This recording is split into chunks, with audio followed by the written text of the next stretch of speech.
It's that time. It's time for another episode of the Fearless Training Raw Knowledge Podcast with your host, as ever, myself, Alex Connor, where we talk everything, and you should know this by now, training, nutrition, and of course, lifestyle. And I'm back with another fantastic guest this week, and we're going to share some knowledge as always. We're going to pass on some much needed information. We're going to share some insights and elaborate on that.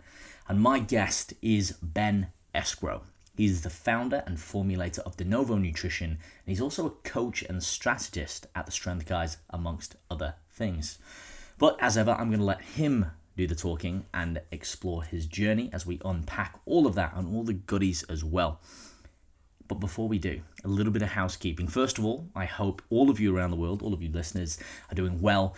I know it's been still a little bit tough for those of you back in Europe and also in parts of Australia as well. We've had to tighten up the screws. So I just want to say, everyone, do your due diligence. Everyone will chip in. Everyone can chip in. And if we do that, we do the right thing, as hard as it can be and as frustrating as it can be, we can all be back up and running. It just takes everyone to pull together. I know it's easier said than done. We will get there. Now, as ever, if you are interested in coaching, a great place to start is my academy, especially for those of you who are overseas or not within the area. It is the Netflix of fitness, 24/7 on demand. You can sign up and cancel anytime, and it's very affordable as a starting point. But you've also got the YouTube and the podcast as well, which you're listening to, which is completely free. And then if you want to apply for online or exclusive coaching, you can also do that through my website. Leave a rating and a review before I forget, okay? I really appreciate it. Thank you to everyone who's made the time to go and do that. If you're driving, pull over, make sure it's safe to do so. It'll take a minute, or when you've stopped on your journey. I really appreciate it, as it always helps the channel grow and it helps reach more people and help me achieve my goal of helping more people on their health and fitness endeavors and cut through all of the BS and the minutia that we have in the fitness industry today. Okay, without further ado, guys, let's get into it. Enjoy my conversation this week with Ben Esgro.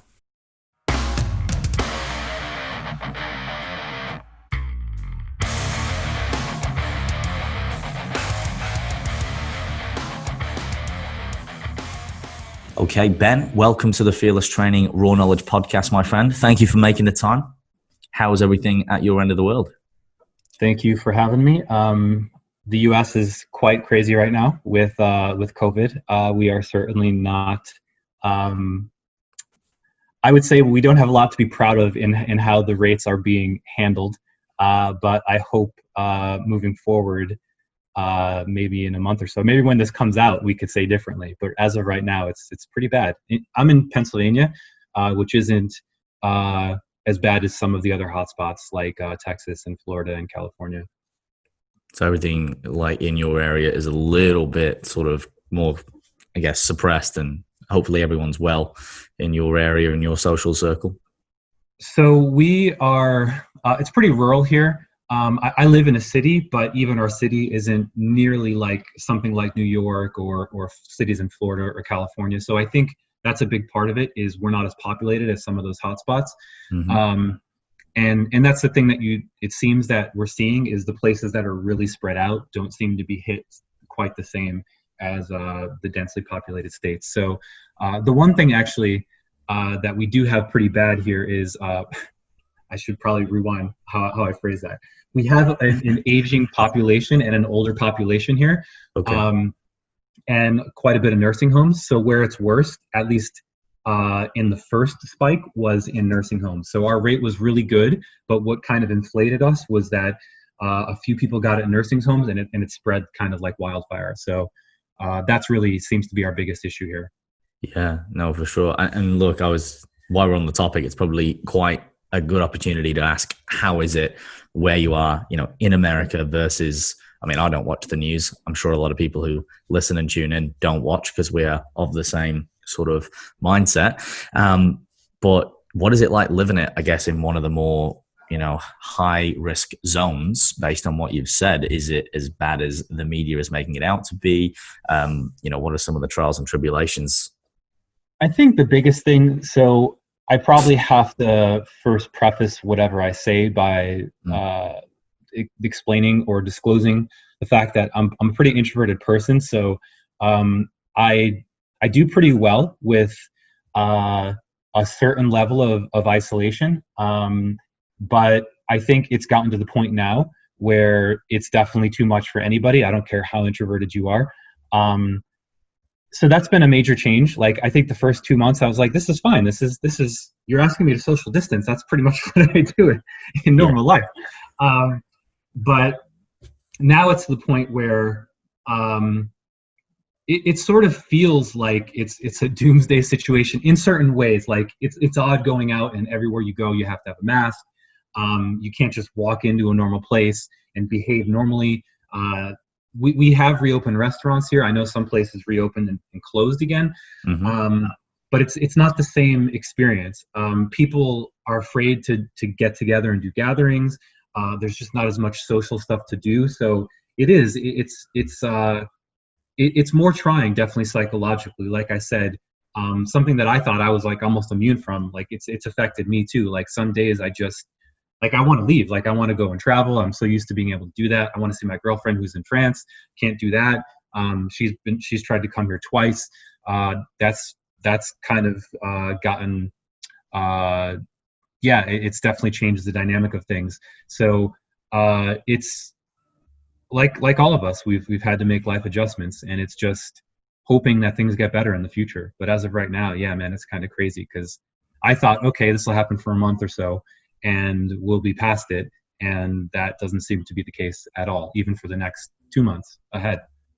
Interesting. And it's good to get a perspective from someone who's actually, there as well, and speaking to them in a more real-time manner. I appreciate you sharing, and I hope things do get better. But as we all know, the reality of it is it's just going to take some time, and it's going to, stay its course, and there's going to have to be a lot of adaptations, and I'm sure there'll be, some pros and cons as always. Yep. So I want to start then with a bit of a synopsis, a bit of a background for the listeners or people who may not be aware of who you are, what you do, and more importantly, why you do it. And then we'll sort of digress into a few other key topics, and we'll unpack the journey a little bit more. Sure. So I started as, I'd say, a bodybuilding competitor is probably the most logical place to start. And that was as a teenager. Just got into it because I wanted to gain muscle. And I was inspired by Brad Pitt in Fight Club. So I basically just wanted to be lean. I wanted to be a little more muscular and leaner. And I think where the start of my journey probably intersects a lot of people's journeys is I wanted the coveted six-pack to start. And then that very quickly becomes this whole different monster. And that happened for me. I fell in love with training. I got into using supplements. I really got interested in, I think the marketing hooked me first, but then the chemistry of needing to learn supplements, so I wasn't just duped by the marketing. And I think I just fell in love with fitness. And that first drove me to start competing in bodybuilding because it made me more motivated to train. Bodybuilding got a little bit boring for me, sort of the monotony of training. I wanted something that was more quantitative. And I think I wanted to learn more about programming because the typical, at least at that time, training for hypertrophy was the very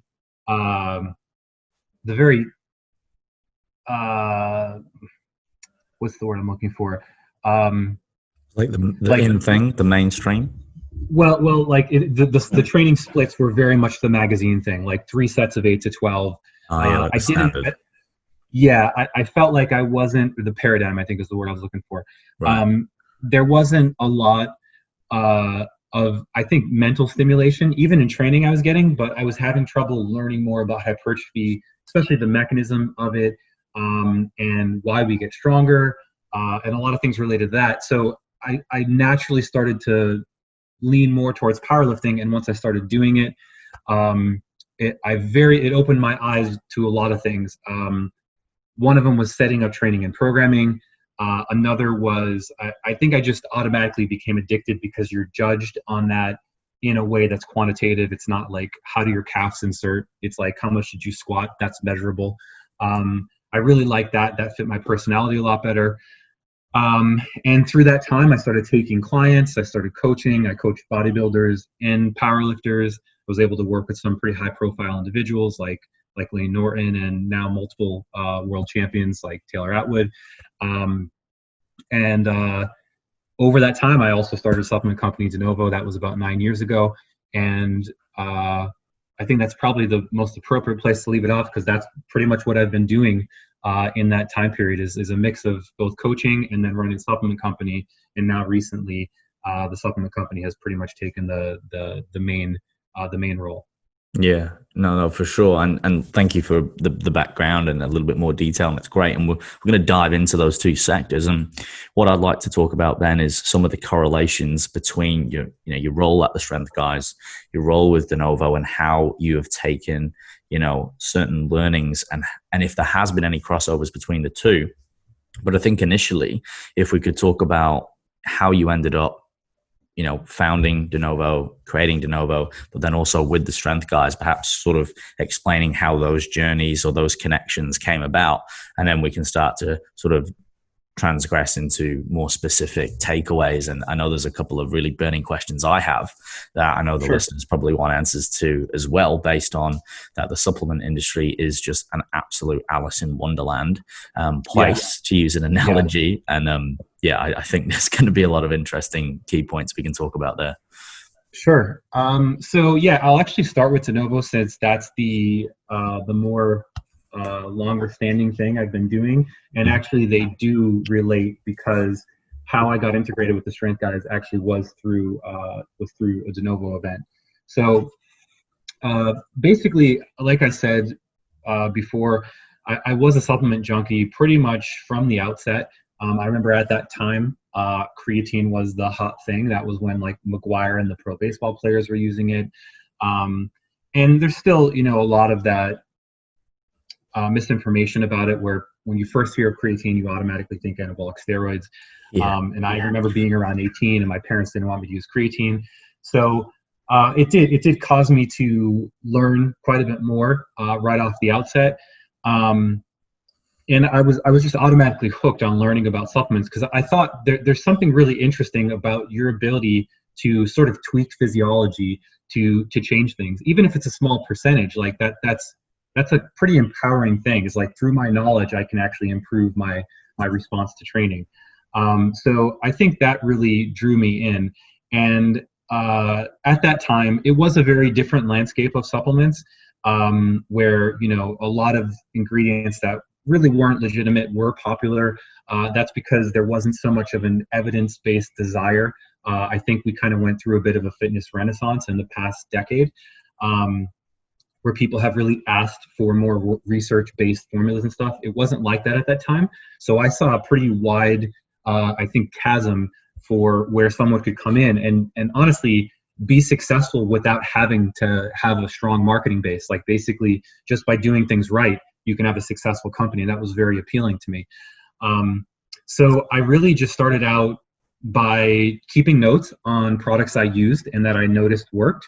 And then just kind of correlating ingredients. This works. Why does it seem to work? What's the explanation behind that? And wanting to learn more. And then from there, I got a job out of undergrad doing community nutrition. So I had a little bit of income, and I just used most of my income to buy raw materials. And I think at first it really wasn't out of wanting to start a company. It was wanting to know and understand how these companies were making supplements.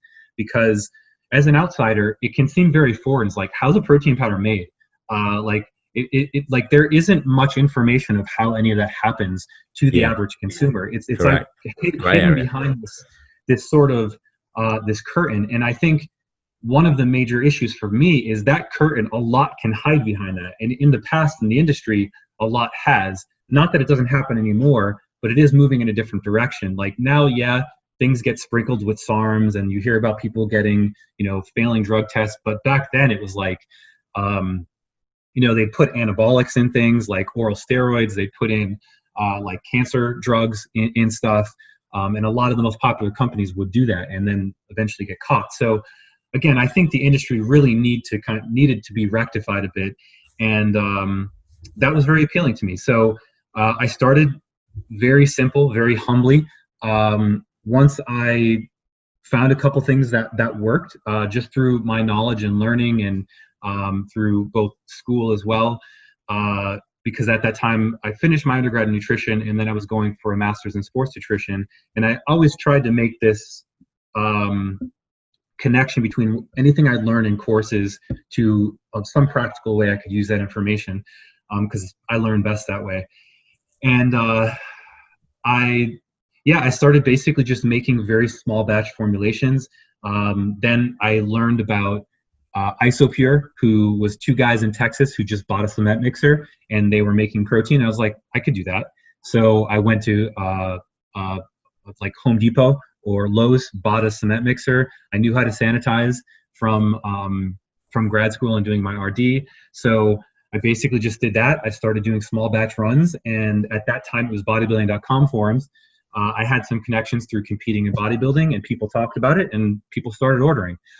So very super humble beginnings. It was a protein-only company at that time, and then very slowly it started to grow. We never really had exponential growth. We had definite spikes, but it's really been a humble journey since the beginning. And then through, this is kind of where it segues with coaching. I'd say about the midpoint, about year 5 in Denovo, we did have one of those spikes in growth. I moved to Florida. I partnered with 2 people within fitness. One of them is Ryan Doris. Another guy was kind of outside fitness. He did our finance. His name's Paul Bors. We partnered. I moved to Florida, and we started doing our own larger scale manufacturing. And then there was another arm of Denovo called Denovo Consulting, where we did coaching. And through that was also when I was working with Layne. So I got quite a bit of social momentum in doing that.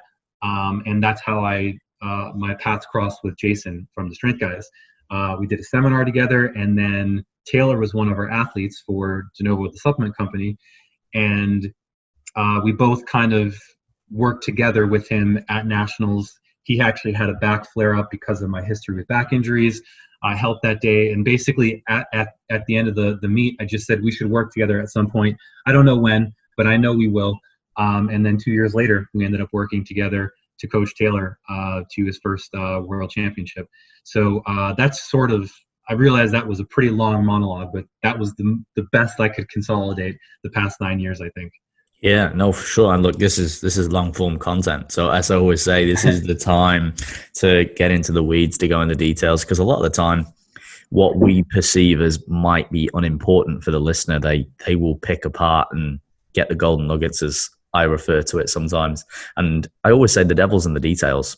And a lot of the times you've got to read in between the lines. And that's the beautiful thing about being able to podcast and have just a really raw, unscripted conversation with someone with some direction, is that people are going to take away different things. Like someone, you get 10 people in a room, they would have taken away different key points. So no, this is all part of it. So I appreciate you sharing it like that, Ben. With Denovo Nutrition, one of the first questions, or one of the questions that I'd like to go through is, what are some of the biggest lessons learned? And then also the same with the Strength Guys. And again, have those things correlated where, for example, the things that you've learned with Denovo, have you been able to cross that over, vice versa, or even just things that you've learned from starting Denovo, and working through a lot of the hurdles and adversities that you might have even crossed over into everyday life as well? Because again, starting a business, running a business, wow, there's a lot in it. And I think there's a lot of people that are quite sheltered and unaware about what's involved. And then to go into such a saturated market with so much red tape as well, I think that is a challenge in and of itself. So perhaps we can start to unpack that, and you can give us real life examples of what happened when perhaps things didn't go quite right, or when they went very right and you got some traction. Sure. I think the first thing that I'd say to start is that business is hard. And I think if you experience any success in business, you are going to experience hardships and challenges that will try you to your core, and make you want to give up. And I think I think we live in such an interesting day and age because what you see is so much surface level stuff. Like social media thrives on surface level stuff. And it looks like if you log into Instagram or any of the other ones, it looks like everybody is a successful entrepreneur. And you can certainly create that. Illusion. Yeah, exactly. You can create that illusion if you're just good at creating, alternate personas and living them out online. And of course, because you're hidden behind a computer screen, so you can have a totally different persona online, and everybody who knows you in person is like, that's bullshit. But the thousands or hundreds of thousands of people who see you online never see that side, so it's very hard for them to actually call you out. So anyway, I'm going a bit off track there. I think that the first thing is that, yeah, owning and running a business is tough in that all the responsibility is on you. That just like you do see with YouTube comments, with posts or comments on Instagram, you get a lot of the negativity, but very little of the positive reinforcement, especially when you own something, and that can be challenging too, because like if you're doing customer service, a lot of times you're getting messages, hey, my order was screwed up. What's wrong with this? You very, very seldom do you get like, hey, I loved your stuff. It's great. Thanks so much for what you do, all the time you put in. So I think it's an upside down world, sort of, owning a business. And I think everything is a trade-off. There's pros and cons. And yes, there's potential to financially do well, but psychologically, you will put yourself through the ringer at points. I think to answer another component of your question, I'm someone, the way I think I tend to operate is I'm very much a connector. So I like when I learn something, I like to connect it to a seemingly unrelated thing. Mm-hmm. So when you asked about things that I could take from business over into coaching, so things from supplements or Denovo into coaching, absolutely. I constantly do that. That's also why when I went to school, I never went for just nutrition. I always wanted to do, like in undergrad, I minored in exercise science. And then when I did my master's, I did sports nutrition, which was basically exphys and nutrition together. And then that caused me to jump again for another degree in pharmaceutical chem. So for me, I like taking, I think the most interesting parts and the most interesting talking points are those areas where people see a gap that is like unbridgeable. And I think if you can bridge that gap, it's like, oh, wow, these things do relate. And then you find over time that nearly everything can relate if you learn enough about things. So there's a little bit of injection of philosophy there, but yeah, no, it's good. I like that. Connecting dots is, yeah, it's true. I always, just to quickly interject, I always say, have a conversation with someone who gets it or is on the same wavelength, and we talk about how, everything has this balance and equilibrium where the answers sometimes in the smallest things are the same as the biggest things, and there is always a connection, which is like the law of physics and thermodynamics and all these principles. Like everything does connect. You just need to kind of figure out where it goes. So I think that's why it's always interesting to unpack this stuff, because sometimes it's like, oh, that's where the light bulb goes off. So that's a great point, and I think it's a perfect path to go down to further explain or answer your questions. Was I think it gave me an appreciation for mechanistic thinking or first principles based thinking, like you mentioned, and Elon Musk talks about all the time. Like it's no surprise why he's successful, and I think the deeper you get into something and the more questions you ask and the further you go down the rabbit hole, it does lead you hopefully to this point of like, okay, what is the primary driver of causing this response in something? And I think that's what's made me seek out mechanistic answers to questions in supplements, and that very much I took over or would go back and forth between for coaching, because really the one relating point is you're talking about physiology, you're talking about how something affects the human body, you're talking about adaptation, and ingredients, pharmacology deals with that, your response to ingesting compounds, and same thing with loading, which is just a mechanistic way of causing an internal response. So both are an internal response to change physiology. And I think the reason that I like to really broadly look at all of them is it does help me understand each one better in their own actual component. So yeah, basically to answer your question, I think I'm still doing that. I think I had the intent to do it in the beginning, and I'm still doing it and learning better how to do it as I continue on. Yeah, for sure. And it's an ever evolving process, really. And I think being aware and being someone who is curious in nature, and oftentimes with coaching and things that involve a lot of analytics, a lot of numbers, a lot of facts, I find that that is quite a trait within those realms, or within that thinking of people, where they're making these correlations and causations and looking at data and inferences and trends and things like that, which is quite of value, especially if you can extrapolate it. Sometimes you can get lost in the weeds, but I think if you can look at the big picture, sometimes you got to zoom in, sometimes you got to zoom right out to see, okay, what is the trajectory? What is the direction? What is actually going on in this space? Sometimes that's all it takes, perspective, which is interesting. I've got a bit of a sidestep question here. Sure. And it is, what are some of the most interesting facts that you have learned about pharmaceuticals and chemistry from your studies, but also your experience? And then I want to sort of digress more into the Denovo supplement side of things after that. So I find that quite fascinating. And I think, again, it's a very muddy area. And I always find it fun to ask these questions about what they know in their respected field of expertise.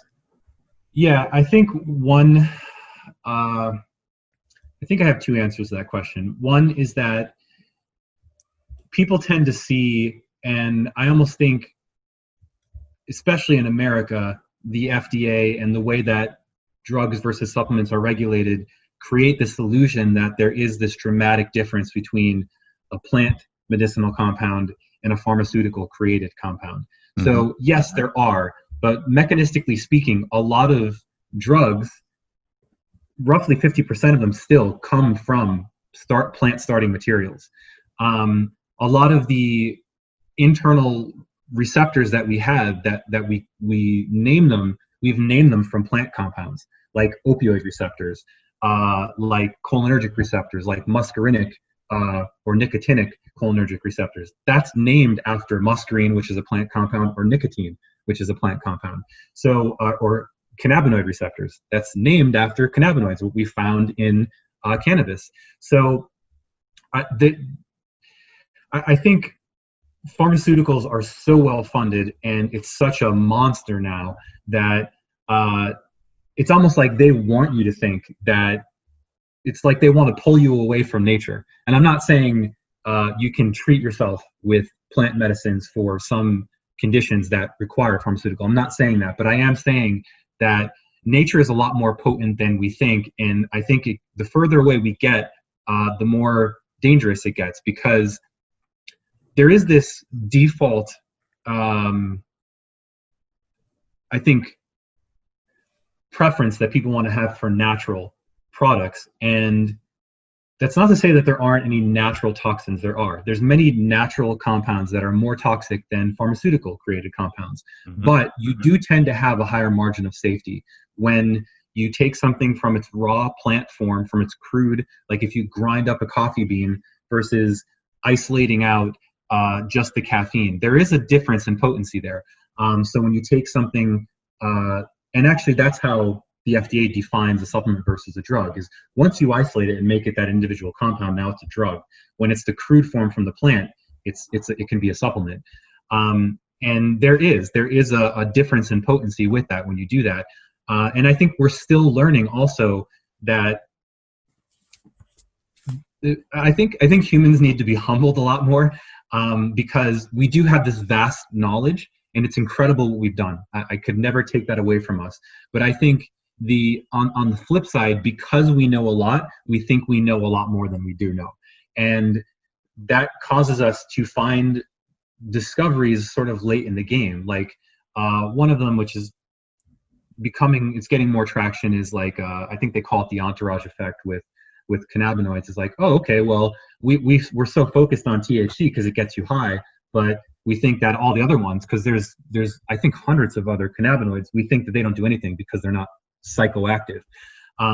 That's actually true for other drugs. Like there's a Parkinson's drug called levodopa, and when you isolate it, it's actually very different than when you get it from the plant version, which is from Mucuna pruriens. And they've actually shown that if you give the mucuna bean just ground up, there's actually less side effects for people with Parkinson's if they take it that way versus just straight pure levodopa. So there is something going on there, whether it be another compound that's improving absorption, or a perfect example is, which is very common in plants, is the presence of certain antioxidants like vitamin C in there with certain compounds that can be pro-oxidative at a certain dose.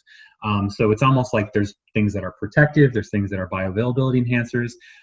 So to take a step back, I think that's always something that I'm trying to look at even when I formulate is what's going on in the natural version of that, and how can I recreate that? Because I think one of the challenges as a formulator is people don't want a muddy brown drink, which will happen if you take the crude extract.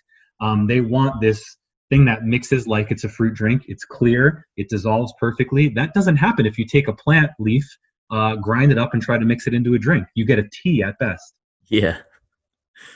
Yeah, no, that's it's very true. I think, and it's perhaps slight arrogance of human nature as well. And it was a good point you made about being humbled and perhaps learning and understanding. And we sort of said this at the start, like we know a lot, but there's even more we do not know.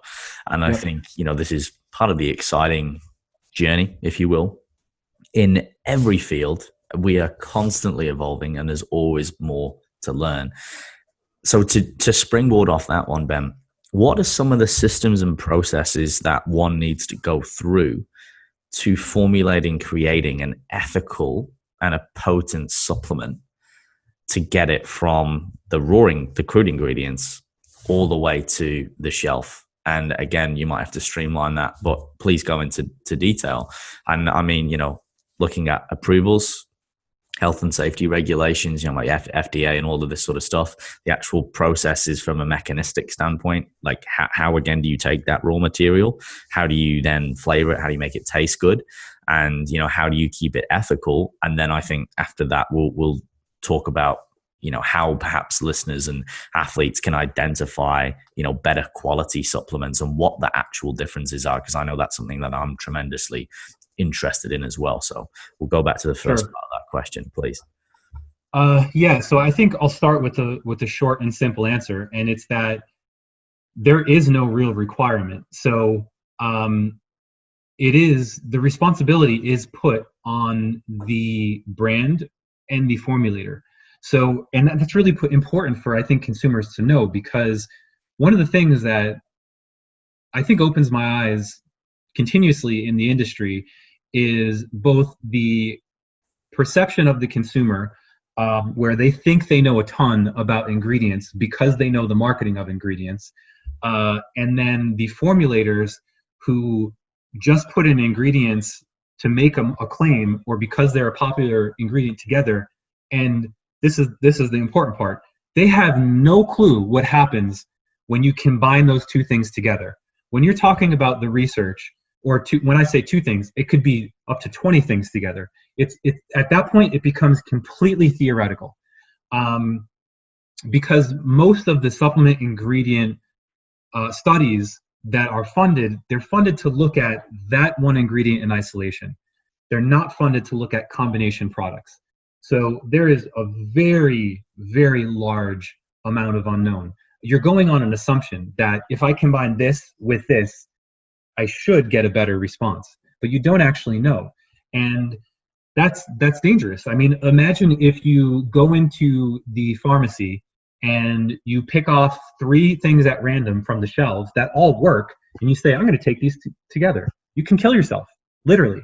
Now, I'm not saying you're going to you're going to die from doing that with supplements. But I'm trying to highlight the importance and the responsibility of a formulator actually having some concept of the mechanism of action for this product, and that the ingredients don't conflict with one another. So now, to rewind to answer your question after I get off my soapbox, is that I take it very seriously, and I think you can probably tell in that answer, because you are dealing with someone's health, whether or not they know it. And I understand that people have the intent to get stimmed out of their minds and to have energy and hit PRs, but you have a responsibility still in doing that. Like, yeah, I can definitely get you super stimmed. Like, if we get you some methamphetamine, we'll get you super stimmed, but there's a definite risk to that.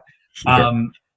And I think you need to acknowledge that and take some responsibility in that as a formulator. So for me, the path is not just throwing some things together and saying, this is what people want, so let's put it out there. Because like I said, the FDA doesn't intervene until post-market, until something's already out there and there's an adverse event that will make them intervene. Then they will send you a warning letter, they'll make a call to take it pulled from the market, all of that stuff. For me, also because we're a smaller company, I never wanted to have to deal with anything from the FDA. So I don't mess with gray area. That makes my job easier. It also reduces the liability and the potential of a lawsuit. So what I'm looking at is, okay, first layer of information, what has been studied? What has a documented use, preferably use in humans? If not, what has a documented mechanism? Okay, that's first level. Second level is, does this mechanism of this ingredient complement or at least not interfere with the mechanism of the other thing I want to put in? Then, if there isn't enough human stuff, I'll do what's called in silico screening, which is basically, it sounds fancy. It's basically using computer analytics to determine whether a compound has drug-like properties, which means, is it soluble enough? Does it get absorbed through the intestinal barrier or lumen of the small intestine? Are there things that could potentially be dangerous metabolites of that ingredient? Then if it passes those, you can also screen for what, based on structure, what target it will work upon if you don't have that. So in silico is cool. It's usually used more for drugs, but I like playing around with it for supplements as well, especially in stuff that there isn't as much data as I'd like there to be. Then the next level of information is, okay, let me start piloting it, which means make a small batch, test it in myself. Am I getting the desired response? Am I getting any things I don't want to feel? If so, that process will continue until it's refined and I'm happy with it, and then I'll pilot in a small group. It can be 10, it can be 20, and basically what I'm looking for is a uniform response, and that everybody who uses it is pretty much free of negative effects and is getting something that's desirable from it. If so, then we'll move into actually potentially making it a product. So I'm enforcing what are actually, these are things that would happen in there's 3 phases of drug development, 1, 2, 3, and 1 is first in human. I'm basically doing the stuff via computer before that phase 1, and then I'm making my own phase 1, 2, 3, because you're not required to do that as a supplement company. But for me, I think I find that it saves us money in the long term, because we're not wasting time on making stuff and then needing to pull it, needing to change it, all of that stuff. Yes, I will refine formulations over time after they've been out, but they're never major overhauls. If you looked at my formulations from year 1 to now, they're usually just evolutions. They're not complete overhauls of products. So I care about my own safety, because I'm the one piloting these things, and I care about, I feel like I'm always creating products for that consumer, which was me as an 18-year-old.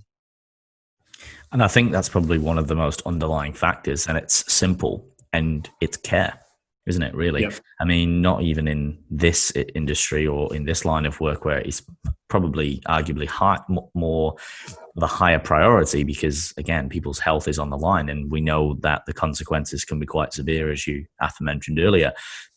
But really, if you are doing something that you're passionate about and you're going to be bringing that to the public, I think the care factor should be absolutely huge. And this is the scary thing about the supplement industry, pharmaceutical industry in general, is, as you've already said, we can see that it seems that only FDA or other governing bodies intervene when it's too late. And there's, and we already know, and we won't name names, but a lot of supplements over there that have perhaps done some very unethical things. And there's still probably a lot of things on the shelf which shouldn't be there. And because of the media and the marketing, I know a lot of young, very impressionable people in many gyms around the world, especially where I work, and they're so quick to turn to supplements rather than, hey, let's just learn about some basic nutrition first. And they're going and they're buying all of these supplements, and a lot of them they don't need, and a lot of them perhaps are doing more harm than good. So that second part of that question, to come back to that, Ben, what are some basic things and some takeaways to distill it down for people who are listening who want to invest in a better quality supplement? What are some of the markers? What are some of the things they can look for, whether that's on the shelf, whether that's via their computer? And I know it's hard to probably name brands, because you might, obviously, apart from yourself, you might not be able to go, well, it's definitely this, because then everyone's like, okay, it's only that.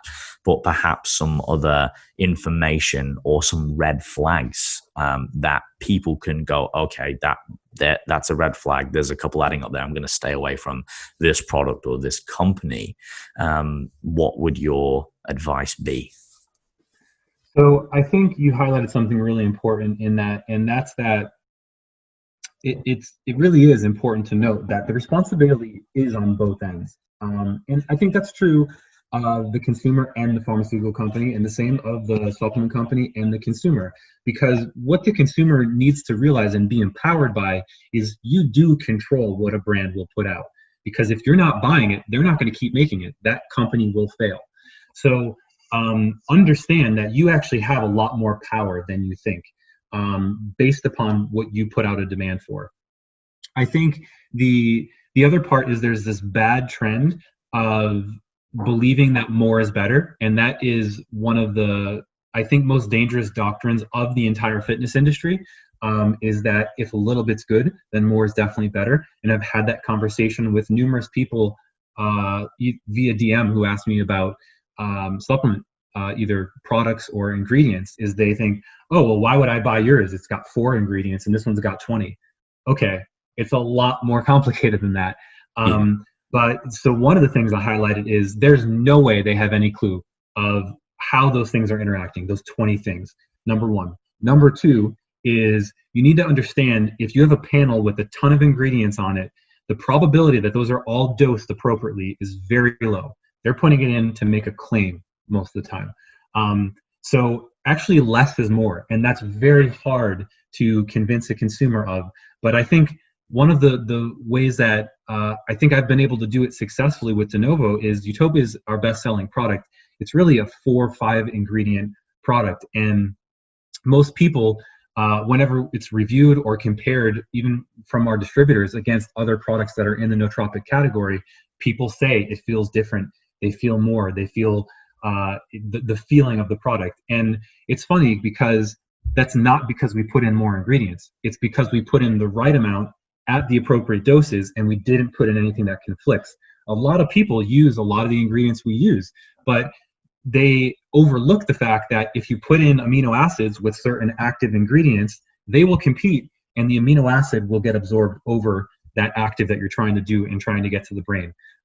So if you want a nootropic product, obviously it needs to hit the target tissue for you to get the desired effect.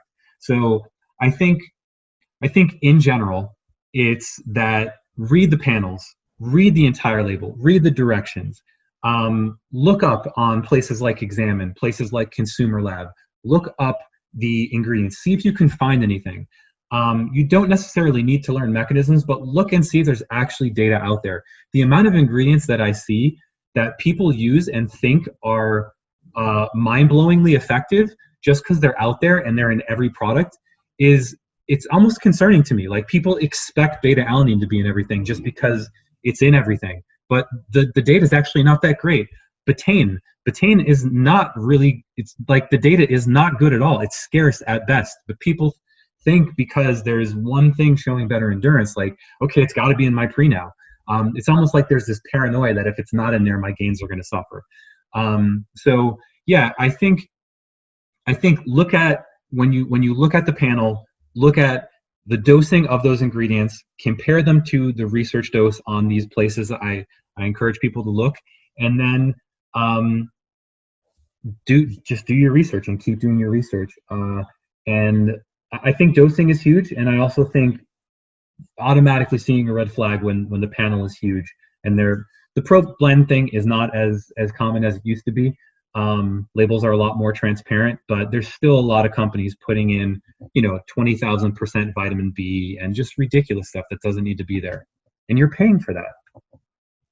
I really love that, and I think that sort of plays ticket to this, what has happened with society and media in terms of, like you said, people think more is better, and it's not. And I mean, we can get caffeine is a great example. The amount of people who are just way too G'd up on that. And then, they're taking these elixirs and potions, as I call them, which have just got absolutely everything. And like you said, probably half of the list is not even potent, or the actual dosage of it, or the actual amount of that ingredient in there is so minimal that it doesn't work. Or as you said, it's competing with another ingredient. So therefore it has a negative effect or a diminishing return, where, what are you actually paying for? But again, when you're young, when you're naive, if you're impressionable, you might not be young, just someone who thinks, oh yeah, I need this, or they've seen, a document or something floating around which says, well, this works, or this is what my favorite fitness model's taking. I must need to take it, etc. Or this has to be it. Are there, and this might be something we can't do, I'm not sure, but are there other supplement companies that you look to for inspiration, or for example, that are leading the industry like yourselves at Denovo in the right way? And would you recommend, apart from yourselves, any other companies who you think are doing the good work and actually providing a positive benefit in the supplement realm, whether that's research, products, etc., rather than the mirage of companies who, and they seem to be popping up every week, quite frankly, and we'll talk about here in Australia, but I imagine in the States as well, you've just got too much choice. And I think that's another factor, which again, this comes back to the less is more. I mean, you go in, right? And and I remember going in as a 17, 18-year-old, and you look around and you're like, wow. And all the labels are shiny and the different colors, and you've got a picture of the big bodybuilders, and you think, wow, like, which one do I take? And you generally gravitate towards something that might be your favorite color, or something that your mate's taken, or something that shiny. And I think what's important to really highlight there is it's the illusion of choice. The difference between so many of these products is so narrow and minuscule. I think most people would be pretty surprised to learn. And that's why I say, read the labels, compare the labels, look at them. Look at how this company doses that ingredient versus the other one you're looking at. Like, it's the simplest thing to do. It's what people do, or I think people are more used to doing with nutrition facts panel. Do it with the supplement facts panel. That's there for you to make a better educated decision. The companies usually don't want you to read that, but you really should be reading that.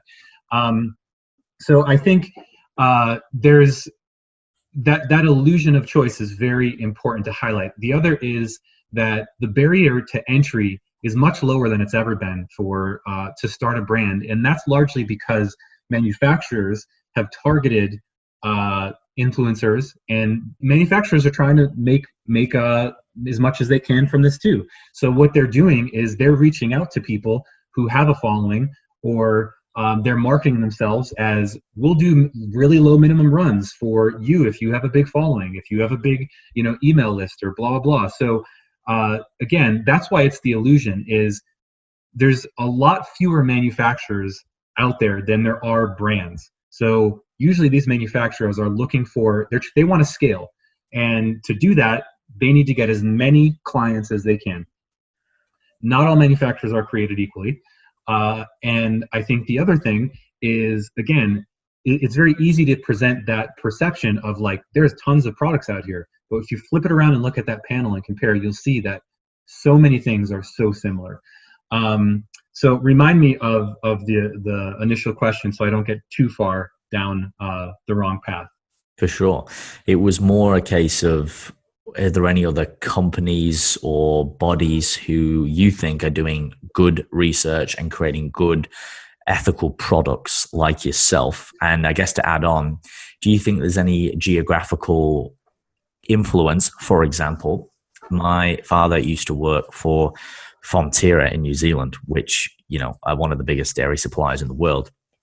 And they, a lot of the whey protein isolate comes from in the Southern Hemisphere, New Zealand. And you look at a lot of products, that are made here, but also around the world, and then they'll factor those in. And New Zealand has generally got a sound reputation for creating high quality ingredients. Do you think that is true, or there is factors within where ingredients are sourced from in the world to have a correlation with a higher quality product, and then tying that into other companies and suppliers that you think are actually very sound and doing creating a positive impact rather than just providing, fillers and crap, to put it so simply? I'll start with the brands, and then I'll touch on the ingredients. Mm-hmm. So for me, I think the brands that I look to that I see as an inspiration are the ones that have had staying power, the ones that have been around since the 80s, the 90s. And there's very clear reasons why. They never dabbled in the gray area, even when it was very lucrative to do so. So many of them who never really quite got into the pro-hormone era, and they're still around. That's brands like Dymatize, that's brands like Optimum. And if you see them, they're still doing things. You can argue that it's safe. Their formulas are never really that cutting edge, but they're doing things and they're pushing it forward to be more like pharmaceutical regulation and guideline of ingredient quality assurance. And then they've also been getting more into the foods part of supplements, which are actually pretty impressive. I think some of Optimum's food products, like their protein wafers, are incredible. But for me, I don't get too caught up in the noise because so much of it is marketing today. It's really not, I don't see a lot of people doing things that really wow me as far as formulas go. So I think I look at the brands, again, like I said, that have had staying power, that have done things right for a long time and have had integrity. And another thing is, like, those brands will typically, like I said, do stronger QA. Some of them will do the informed sport, which is expensive, not necessary, but it's a nice thing to have. It's a nice trend to be, moving toward in the industry. And then as far as ingredients, I think ingredients are very important in certain areas. Meaning, I think if you're talking about an herbal extract from a plant, you want a licensed form of that ingredient, because if I grow a coffee and Arabica plant in my house, in my backyard, and I tell you that I sourced the caffeine from that, or let's say it's a crude extract, so I didn't actually isolate the caffeine, I just ground up the coffee fruit, the coffee bean, and put it into a pill. There's no quality control there. Yes, the identity of the plant is correct. I have no idea what the caffeine content is. It could be very low, because a lot of these plant products, they're very controlled by the environment, the altitude, the precipitation there, the soil, all of those things. So yes, sourcing plant products, I think you should always look for a licensed form. I don't think that's true for raw purified things like pure caffeine or things like pure citrulline, because those you can very easily test for in QA, or like even myself, I'll get raw materials and I'll test them on one of my analytical machines here to make sure that it's the identity and it's the purity that it should be of that. Whereas with the crude extract, you can't do that because there's hundreds of things in there. So the analysis is too difficult because things will overlap in compounds. So I think plant compounds, you want licensed ingredients. Pure things like caffeine, creatine, they don't need to be licensed. Yes, you're getting a certain level of assurance with it, but I've never seen an issue where there's been fake creatine. So you're just paying more for that name. And then things like whey and proteins, yeah, there is a pretty large difference in where it's sourced, but also how it's processed. So obviously there's the difference between concentrate and isolate, but even within isolates, there's different ways of achieving a protein isolate. You could do it by microfiltration, you could do it by ion exchange, you could do it through, what other ways are there? Hydrolysis. So I think there is a large difference, and it does change the amino acid makeup of the protein. So again, I think it comes back to being an educated consumer as much as you can. And if you don't know, ask. Like, I'm happy to answer questions for consumers. I love when they ask me, because for me, that says you're doing your homework. That's great. That's an opportunity to educate, versus someone, and this has happened quite a bit, is like, we do have ads that, like paid ads on Instagram, and so many people will just post a complaint. When I read it and I'm like, okay, first off, I need to calm down, because they're posting this critique of it, and I could immediately see what level they're at in their critique.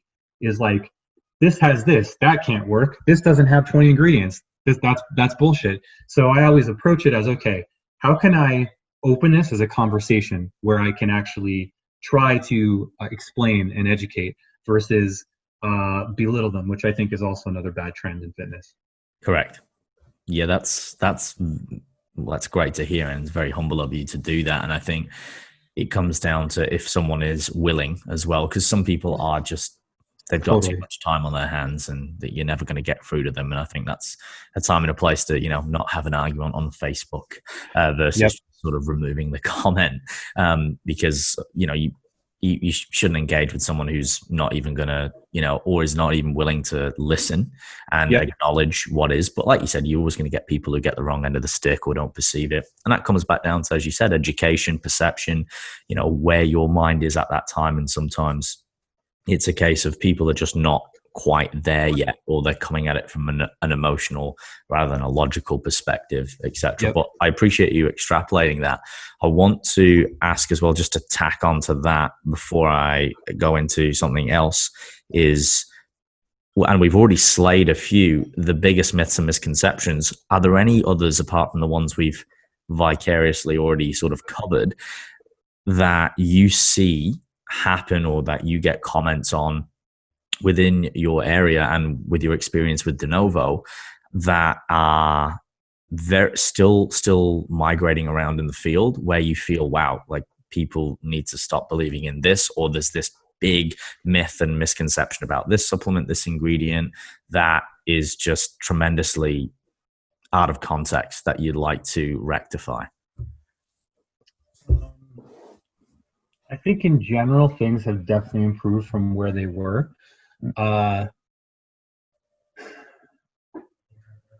think a big thing for me is really dosing, because a lot of the best example I could use is like, okay, novel forms of creatine. They've definitely, a lot have faded and gone to the wayside. Monohydrate is really back appropriately at the top where it deserves to be. But I think there's certain novel forms that have stuck around, and deservedly so. And that's like salts, like creatine hydrochloride. And that's largely because it is a lot more water soluble. But the problem is, and the misconception is, that you can microdose it and get the same impact as 5 grams of monohydrate. That's not true, because creatine is the component that needs to get into your muscle tissue. Creatine is the component that you need to saturate with your muscle. So by microdosing a smaller amount, you are not yielding the same amount of creatine to muscle. So 5 grams of HCl yields about 4.5 grams of pure creatine. 5 grams of monohydrate yields about 4.5 grams of pure creatine. 2 grams of HCl yields about 1 or so, maybe a little more than 1 gram of pure creatine. So it's not apples to apples. You're not getting the same. Yes, it's more soluble, but you can't underdose it and pretend that it's as effective or potent as the monohydrate salt is. So I think people still need to realize that. It doesn't mean that hydrochloride is useless. It doesn't mean it can't have the potential of monohydrate, but you need to equate for the weight of the salt, of the other component of the compound, and that's true of things like citrulline. And I think that's something that's interesting to me, and no one's really talking about. Is yes, the most researched form is citrulline malate, which is it's basically citrulline bound to malic acid. It's a salt. That means it's not pure citrulline. So whenever you take it, you're yielding, let's say you take 8 grams of citrulline malate, you're yielding roughly 4 grams of pure citrulline. You can actually get and use pure citrulline. That's my current understanding of the mechanism is that citrulline is the component that is the beneficial one, not the malic acid. So why would you not want to take more of the pure one versus the salt? So I think there's good reasons for that from a formulation perspective to create a salt, because it will improve water solubility most often. But in the case of citrulline, that's not true. Citrulline itself is very water soluble. So that might have been a little more technical than I originally intended to make it. But I think the point is that don't get caught up in the hype of new ingredients or new versions of popular things that are tried and true. I think that's a great takeaway, Ben. I appreciate the detail. Can you talk about the products in Denovo that you're most proud of, and also perhaps some goals, trajectories, and visions for the future of where you want to go with Denovo as well within that? So I think proud is, I'd have to say Utopia. It's our bestseller. At the time, it was one of the first nootropics in the category, because really the only category that existed at that time was pre-workouts. So everybody was coming up with pre-workouts. So we did something different, which was make a product that we put into its own category. And it's been successful, and I think there's good reason for it. We piloted that for like a year. Everybody in the piloting really enjoyed it, so I was pretty confident when we came out that it was going to be successful. I think it surprised me in how long it stayed popular. But I'm definitely proud of it because, again, like I said, it does, if you use it and you experience the difference, I think it forces you to actually question a lot of the things we've talked about in this this past hour or so, which is that is more actually better? Can an ingredient that has less ingredients, or can a product that has less ingredients actually be more effective than ones that have 20? And I like that. I think that's what I hope to do through a product, is turn someone's mind on to, like you said, different perceptions and perspectives. I'll be honest, it's as far as moving forward, it's been a difficult time with COVID. I think not as many people have the disposable income. So supplements, of course, are going to take a hit. So it's been tough. We haven't been able to restock a lot of things like protein.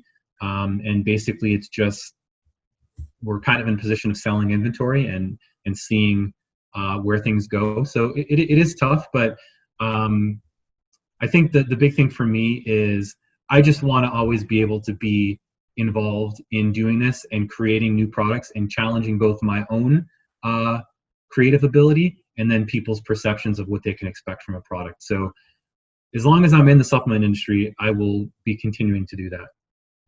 For sure. And I think, you're a testament to what you've created with Denovo and a lot of, the testimonials that you have and the reputation that precedes you. So it's really good to hear. And I think we need more people like yourself in the industry, sort of increasing and improving the standard that are, ethical, but then also comes back to what we spoke about. You actually care, you're passionate about what you do. Out of interest as well for, the listeners here, and we have listeners, in all different demographics and parts of the world, but we have obviously a large base here in Australia where I am.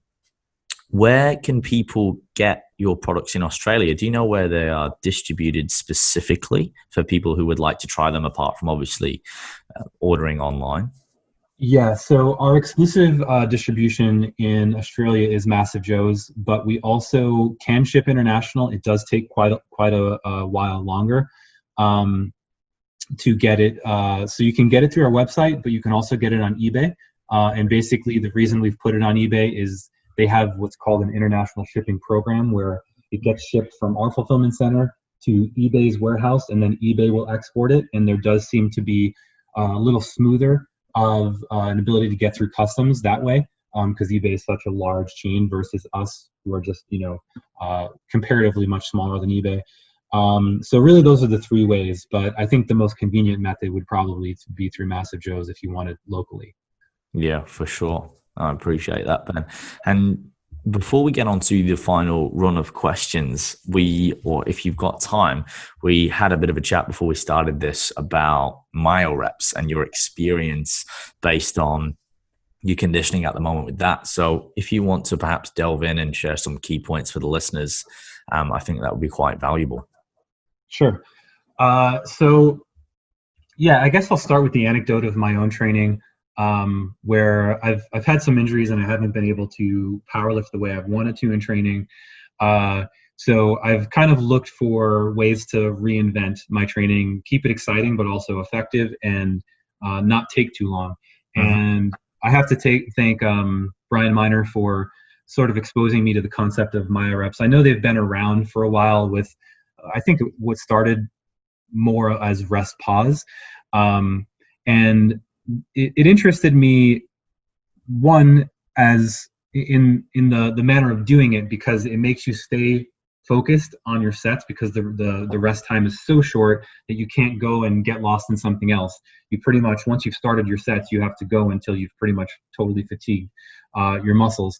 But on the other end, to really integrate themes from what we've talked about before today, is it mechanistically makes sense. So basically what you're doing is you're fatiguing the type 1 fibers initially when you're repping out that first set to sort of prime, and then you are preferentially activating type 2 fibers, which are the more powerful fibers, but also the more hypertrophy responsive fibers in a muscle.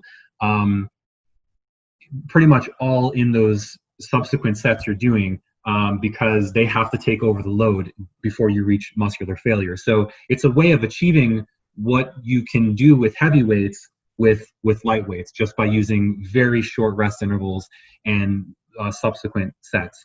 So I don't know how good of a job I explained the theory and the practical application of myo reps there, but you can certainly Google it and find a very eloquent explanation of what they are and how to do them. But so basically the take-home point there is that it operates on the size principle, which is the closer you get to failure, the more you will activate type 2 muscle fibers. So this sort of intersected with a lot of really interesting things from my past, and also things that I've personally done. So one of them was BFR training. Was very popular. It's still implemented, and it works very similarly, where BFR, you actually put sort of like a cuff at the proximal end of a muscle, and then you'll do sets very similar to the reps, set and rep scheme you do for myo reps. And it's basically, it's proven, it's shown to improve hypertrophy with very low loads, and it's doing the same thing, preferential activation of type 2 fibers. People will often use BFR for injury, and it's worked to maintain muscle size and to some degree strength. So the other thing that I noticed is I've done 23andMe. For anyone not familiar with that, it's basically genotyping, where they send you a spit kit and then they'll genotype you, and they'll do your ancestry, they'll do different features. One of the things they do is your muscle fiber typing. And within that, you can actually look at how you compare to everyone else in the database of 23andMe. And they will basically, I actually remember now what it's called. The gene is alpha, I think it's alpha actinin, I think. And basically it's the gene that codes for your muscle fiber typing versus, so type 1 versus type 2, and what kind of, what distribution you have. So people who are more type 2, who have more of this genotype, they tend to be much better at strength and power sports versus people who don't express that genotype tend to be much better at endurance. So they have more distribution of type 1 fibers. So one of the things that I noticed on it is they actually split it by race, and they show what races have the highest distribution of these fibers. And it actually tends to be African Americans, who are pretty much 66% will express that higher distribution of type 2 fibers. And we see this just by observing athletics. Is typically a lot of the strength and power athletics, they can be dominated by African Americans. So I wanted a better answer than, oh, okay, well, it's just there's something going on here. I wanted to know evolutionarily what seemed to be driving that. And I actually found some really interesting stuff. And the currently accepted theory is that in this part of Africa where malaria is very prevalent, it drove an adaptation to change the red blood cell shape, and which makes you more resistant to malaria, but it makes your muscle more hypoxic, because the part of the ability to carry oxygen of the red blood cell is its shape. And what you'll see if you compare to a lot of things that we just know in culture or medicine is African Americans are far and away higher. They have a higher prevalence of sickle cell anemia. And the interesting part is they've actually screened African American NCAA D1 athletes for sickle cell trait, which basically means they're a carrier. They have a slightly different shaped red blood cell, but they don't have full-blown sickle cell anemia. And something like 90% of Division I NCAA athletes are sickle cell trait. And then in the military, there is this much higher distribution of African Americans who have sudden cardiac arrest from these grueling exercise things. And again, they test positive for sickle cell trait. So what's at play here? What's driving this? How do these lines all relate? Well, typically what you're doing in BFR is you're creating a hypoxic environment by cutting off the blood flow, the venous return, and using very short rest intervals. You're doing the same thing with myoreps. And again, part of the adaptation of being able to carry less oxygen into the muscle, I think probably, or at least the theory explains, is what accounts for this difference in fiber typing. So it's a very interesting, wide-spanning thing to see, but I was very, very fascinated by that. And again, another long monologue, but I thought it was very, very interesting. Yeah, but at the same time, very valuable as well, because there's a lot, like you said, it's a very wide ranging sort of area. And I think there's, once again, a lot of misconception around it. There's a lot of people that just, like to tourniquet, the limbs. And then it's like, well, I get a better pump, but it's like, yeah, but like, what's actually the mechanistics behind that? What's the approach? How should you program it? There is, again, there's a method to the madness. There's theory, there's science behind that, rather than just, hey, I'm just kind of, cutting off my blood supply a little bit here. Right. Yeah. And, the valuable tool, and explained very well. And I appreciate going into that, and then looking at, again, the theories behind it, some of the science, the history, the culture.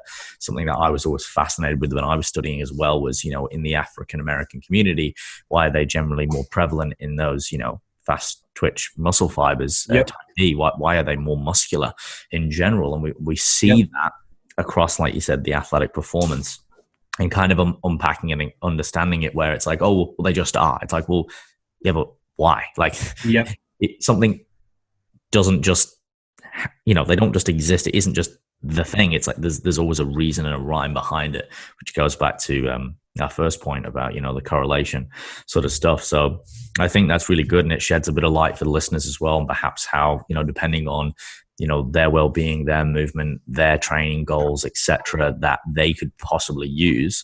And like you said, there's a lot of information. There's a lot of great podcasts and information on myoreps for people and the listeners who perhaps want to delve a little bit deeper and do a little bit more research about that, because it's an exciting and a developing sort of, I guess, science that we still need to know more about, of course, but it has a lot of value, has a lot of merit, and there's definitely a lot of evidence to support it as well. So I appreciate you delving into that. Sure. Yeah, I think the hypertrophy area is experiencing somewhat of a renaissance.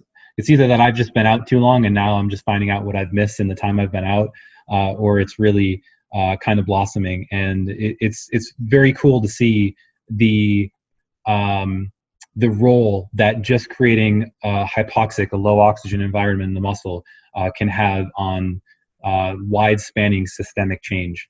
So that was basically the Cliff Notes, the TLDR of my long show.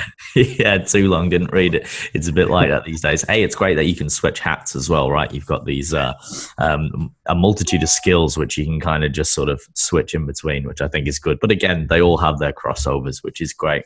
Yeah.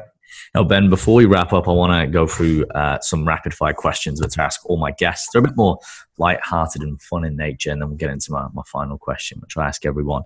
And the first question would be, if you had a superpower, what would it be and why?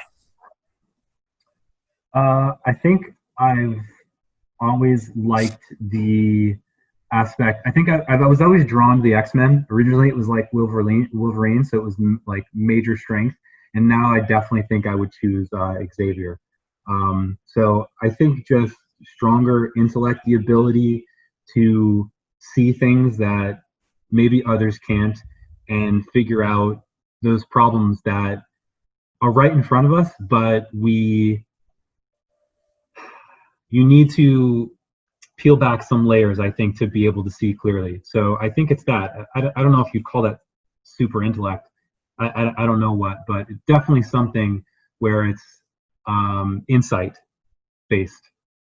Yeah, it's more of a neurological skill. Yeah. And ability, which again would be very exciting to be able to see patterns like that with foresight. And conversely, if you could invite anyone to dinner, dead or alive, who would it be? You can choose a few people if you want. I think, and this definitely bleeds over from answer number one, because I was going to say I think people have had that, what I'd be looking for to answer number one in the past, and that's people like Tesla and Einstein. And Einstein would definitely be my choice. And I think it might be a popular, like, low-hanging fruit for people to say, oh, I would want to talk to Einstein because we associate him with genius. But I think the thing that draws me to him is his personality type, because everything I've read about him, like I have books of his letters to colleagues and family members and stuff, and the things he said, the way he processes the world, I just very much relate to a lot of the way he communicated. Like, I can read his stuff and it will actually, like, I will feel things, like it will make me emotional.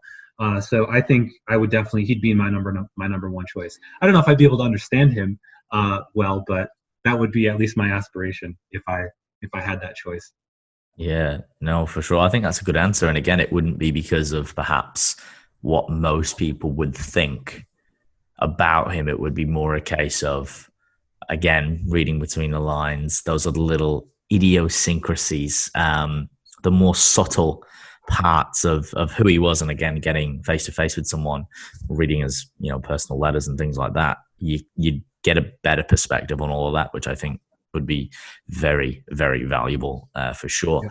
And the last one to tie it in then would be, and this is quite thought-provoking, if you could choose to live forever, would you? Or conversely, would you have a finite life like we supposedly do at this present time?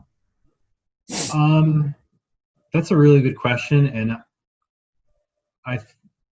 I'm almost certain that I would choose finite, because, and this is definite personal injection of stuff that I've watched and sort of lived through, is I watched my grandfather, who lived till he was mid-90s, be completely confused with the world, especially in the past 10 years, to the point where he almost lost his will to live, because, like, he'd watch me play video games and think he was watching like a live football game, and just the pace of the world. And that inevitably will happen to all of us. It's part, like, you don't stay as up on it unless it's your career. And if so, it's only in one very specific facet of life. But I've even felt from my age, which is mid 30s now, to the 20-year-olds, there's things that are unrelatable for me, where like I'm just not in that place anymore and I can't understand it. And that says to me that that will continue happening as I get older. It's not just going to stop. Yeah. So I do think at some point, I think it makes you appreciate life more and drives you a little more knowing that it's finite. So I think it's a cool concept to say I can be immortal, but I don't know that we'd ever really want that. Like, what happens when all your friends and family members are gone? Is life really that enjoyable? Like, I think it makes me ask a question in return, is like, what makes life enjoyable? Yeah, and that's probably a very appropriate rhetorical question for a lot of the people who are listening to perhaps ponder and think on. So yeah, it's one of those questions where it does provide a lot of thoughts. It gets you really thinking. It gets the old cogs turning. So something to ponder on for sure. And my last question, Ben, which I ask all of my guests, and that is, can you identify a fear in your life that you've experienced? It can be big, can be small. What it was, how you overcame it, if you're still working on it, or if you have overcome it, and what you have learned and taken away from that. Yeah, I think I always have the fear that I don't know enough, and that's what drives me to be obsessive or incessant with, I think, pursuit of information and knowledge, because, and again, this will be another injection of personal things. That's always the most fun way to explain it. Of Is course.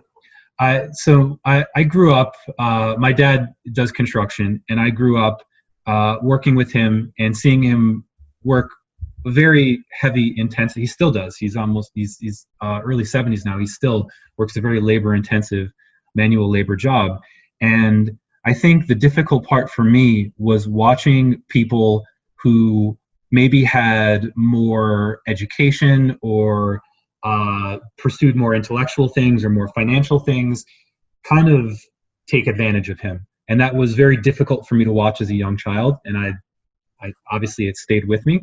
So I think the thing for me is, never feels good to know you're being taken advantage of. That's also part of the passion project of supplements, is not to do that in any supplement I create. And I think it's a major thing, a theme that goes with me through my life is, unfortunately, the world is not that pure where you can just trust that people will never take advantage of you. And the best way to combat that is knowledge. Knowledge is power. Yeah, one of my very, very appropriate. One of my favorite quotes: "Knowledge is power, and wisdom is freedom." Yep. And with, again, Spider-Man, with great power comes great responsibility, or maybe Yep. maybe it's the opposite. With great responsibility comes great power, right? So It yeah, can. a Yeah. lot of great value there, and I really appreciate you sharing that. Thank you, Ben. That was a good answer, something a little bit different, and I think very appropriate too. And of course, thank you for your time. Thank you for sharing your experiences. I know there's a lot of value I've taken from that. Thoroughly enjoyed the conversation. For those people who want to follow along a little bit more, perhaps they want to find out more about what you do with Denovo, or with the strength guys, they want to sample some of the supplements, or even ask you a question, where's the best places to do so?